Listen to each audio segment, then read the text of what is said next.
পাকিস্তানে বৈঠকে ডেকে ইরানের শীর্ষ নেতাদের হত্যার পরিকল্পনা করেছিল যুক্তরাষ্ট্র। মাঝপথে বিমান বদলে প্রাণে বাঁচেন তেহরানের শীর্ষ কূটনীতিকরা। চাঞ্চল্যকর তথ্য ফাঁস। হরমুজ প্রণালীর দখল ইস্যুতে ভেস্তে গেছে শান্তি চুক্তির আলোচনা।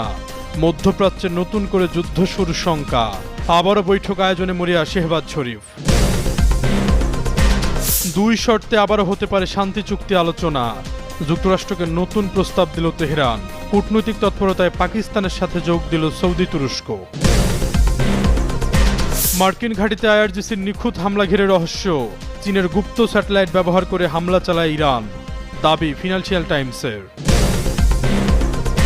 ৩৩ বছর পর ঐতিহাসিক বৈঠকে লেবানন ইসরায়েল। যুদ্ধবিরতির মধ্যস্থতায় কাজ করছে যুক্তরাষ্ট্র। পূর্ণাঙ্গ শান্তি চুক্তির ভিত্তি বলছে মার্কিন পররাষ্ট্র দপ্তর।